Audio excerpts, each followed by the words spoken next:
Rahasia Asy-Syifa, obat dari segala penyakit dalam Al-Quran yang jarang disadari menurut Ustadz Adi Hidayat. Oke, bismillah. Statement Al-Quran syifa sebagai obat. Apa itu syifa? Itu dulu.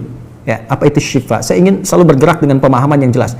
Ada ontologi, epistemologi, dan aksiologi. Kita arahkan ke dasarnya dulu, ontologinya. Quran surah ke-17 Al-Isra. Ya, di ayat yang ke-82. Allah memberikan statement tentang syifa di situ. Ya, paling kiri agak ke tengah sedikit. Wa nunazzilu minal Qur'ani ma huwa syifaa'un wa rahmatun lil mu'minin wa la yazidul zalimina illa khasara. Wa nunazzilu minal Qur'an, dan kami turunkan dari ayat-ayat Quran itu, minnya tab'id, menunjuk pada sebagian. Jadi nanti ayat Quran itu punya banyak keutamaan. Setiap ayatnya itu keutamaan pedomannya ke A, keistimewaannya bisa A, nanti yang lain bisa B, bisa C. Ada terkait dengan penyakit, ada terkait dengan kesuksesan, ada terkait dengan karir, dengan macam-macam. Ya, itu bimbingan yang kompleks dan sangat luas. Nah, ada sebagian ayat Quran itu yang ayatnya memberi petunjuk langsung, berfungsi sebagai syifa. Ya. Wa rahmatul lil mu'minin, ada ayat lain berfungsi sebagai rahmat. Tapi ingat, lil mu'minin, bagi orang-orang yang yakin, tanpa ragu. Jadi kalau kita ingin berinteraksi dengan Al-Quran, kaidah pertamanya jangan pernah ragu. Ya, Quran surah kedua ayat 2. Dzalikal kitabu la raiba fi. Semua isi Al-Quran akan jadi petunjuk, hudan lil muttaqin, bagi orang takwa. Syaratnya la raiba fi. Jangan ragukan sedikit pun. Anda ragu, Anda tidak mendapat manfaatnya. Oke, sekarang kita kembali. Apa itu syifa? Syifa sering diterjemahkan dengan obat. Ya, penawar. Syifa sesungguhnya punya arti yang lebih luas.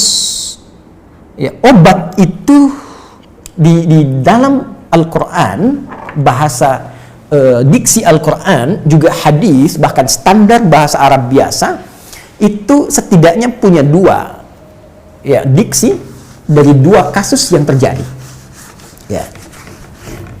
Satu begini, jika penyakit ya, yang butuh obat, penyakitnya itu berupa penyakit fisik saja, secara fisikal.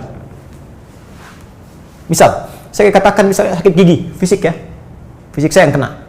Kemudian sakit perut, sakit kepala. Itu penyakitnya disebut dengan daun. Daun. Oke? Penawarnya, obatnya disebut dengan dawaun. Ini. Baik kan? Ya. Karena itu ada kalimat begini yang disandarkan pada Nabi SAW, likulli da'in dawaun. Di setiap penyakit fisik itu mesti punya keyakinan pasti ada obatnya. Jelas ya? Nah, yang kedua, ada jenis penyakit terkait dengan fisik juga, tapi sudah melewati batas-batas dawa. Jadi ini menggunakan obat medis standar, ya, ini susah. Bahkan sebagian mengatakan, dokter mengatakan, wah ini nggak bisa nih, udah give up gitu kan? It's impossible, ini nggak mungkin, ya. Jadi sudah give up di sini, ini udah nggak memungkinkan. Nah. Atau yang kedua, penyakitnya tidak terkait dengan fisik secara langsung, tapi ada yang terkait dengan aspek-aspek psikal, ya. Secara psikologis, penyakit hati, iri hati, dengki, dan dendam, dan itu juga berpengaruh kepada fisik, tapi sudah melampaui batas fisik. Orang iri hati kan fisiknya terganggu, kayak enak makan, kan? Ya, pusing, tidur, bahkan tidur pun masih nggak enak, ngigonya juga masih dengki juga, gara-gara kamu nih tidur, masih keluar kalimat itu, ya, nggak enak kan?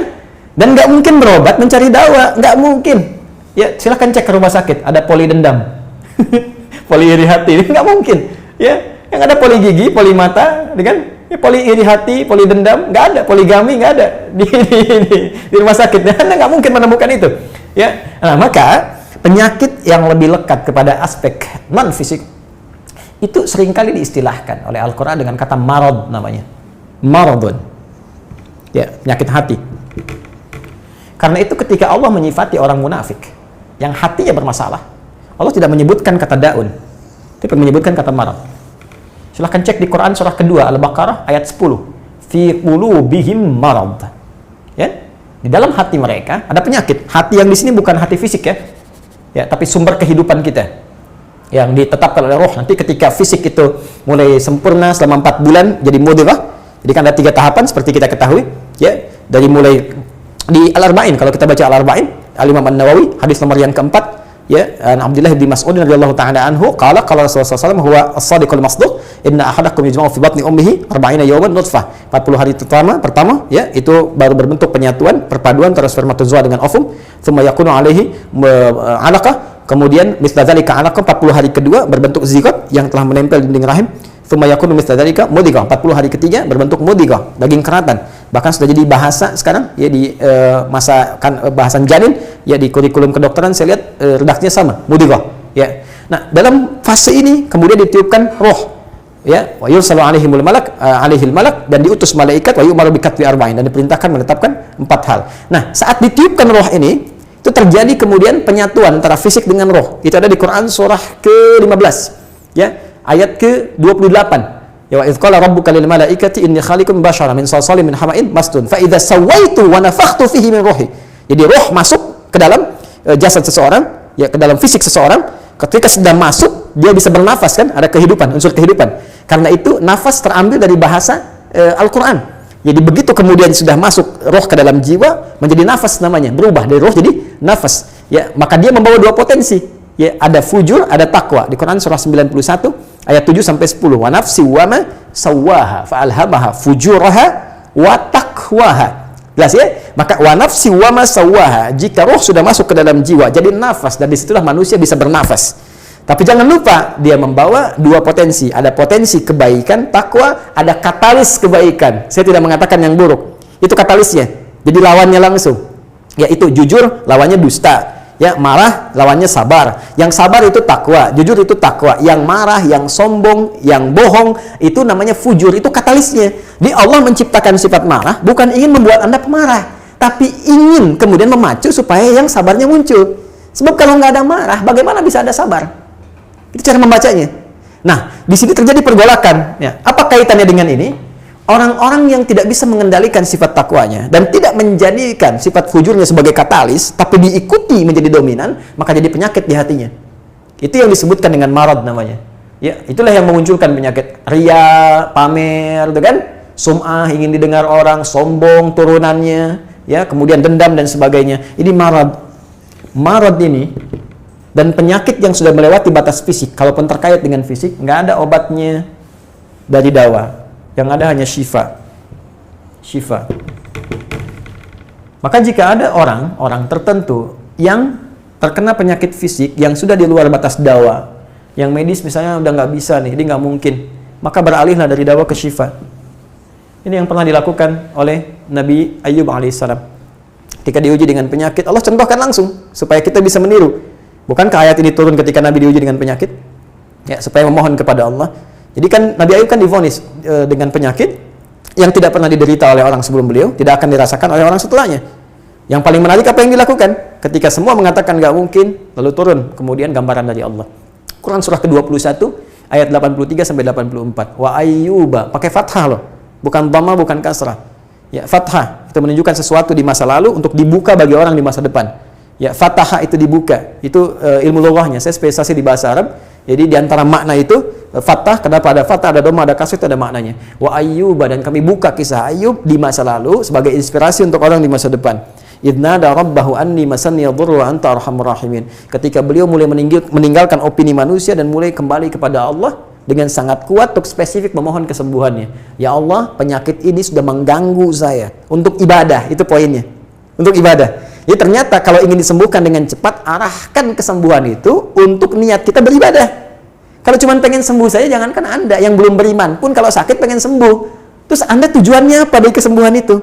Kalau cuma pengen minta dunia, apa dengan sakit belum cukup menjadikan Anda ingat Allah? Maka arahkan permohonan itu untuk kesembuhan supaya punya niat ibadah. Ya Allah, saya pengen sholat lagi. Ya Allah, saya pengen ke masjid lagi, pengen tahajud lagi. Mohon ya Allah, penyakit ini sudah mengganggu saya tahajud, saya pengen sholat lagi. Wa anta arhamur rahimin, sedangkan Engkau yang paling sayang kepada saya. Kalau yang Maha Penyayang saja tidak menyembuhkan saya, kepada siapa lagi saya mesti memohon? Nah, tahu apa yang terjadi?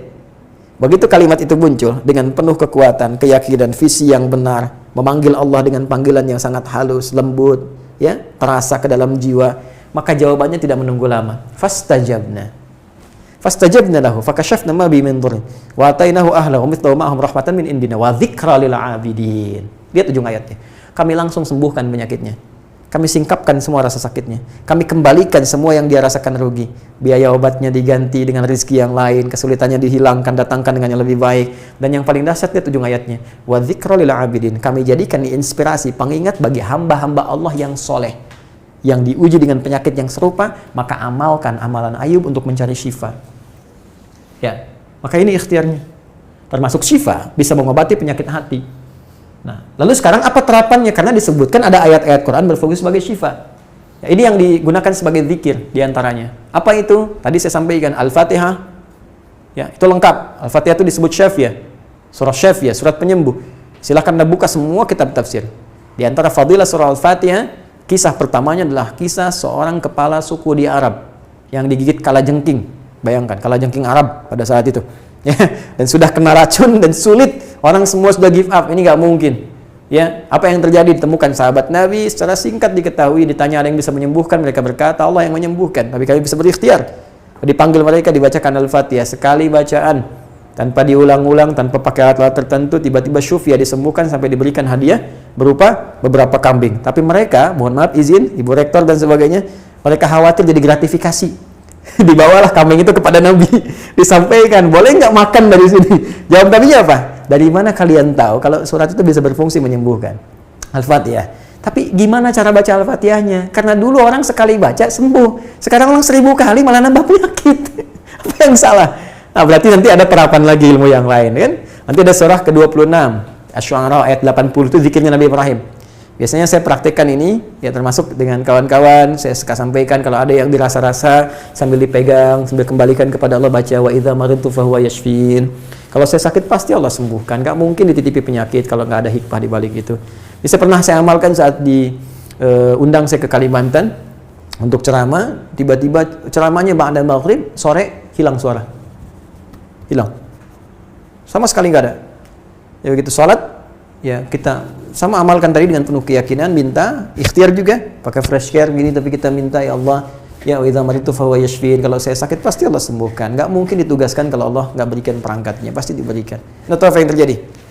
Begitu ngimamin maghrib, suara keluar serak-serak basah. Begitu tausiah, keluar sempurna. Ba'da isya nyambung, keluar sempurna. Habis ceramah, hilang lagi suara. Hilang lagi suaranya, supaya disuruh istirahat, gak banyak nanya orang gitu kan. Tapi itu menarik. Dan puncaknya tadi, Quran surah ke-21 ayat 83 sampai dengan 84. Tergantung kasusnya. Kalau di kasusnya misalnya kasus mohon maaf ya terkait dengan kehamilan, nanti ada lagi yang lain ayat-ayatnya ya. Misal di Quran surah ketiga ayat 38 sampai 39, nanti di Quran surah ke-19 menjelang persalinan dari ayat ke-25 sampai dengan ayat ke-26, nanti di Quran pas kalau sudah berkembang janinnya, ada di Quran surah ke-7 misalnya ayat 189 dengan doanya dan turunan lainnya. Bahkan bisa diamati teman-teman yang di SPOG misalnya, atau di kebidanan, ada nanti ayat-ayat spesifik, Quran surah ke-22 ayat yang kelima, ya ada di Quran surah ke-23 Al-Mu'minunnya, ya ayat 11 sampai 13 itu lengkap sekali. Kita bisa gali sampai ke situ. Itu yang kita maksudkan syifa. Jadi keluarkan ayat-ayatnya, tapi bukan sekedar dibaca, dalami isinya.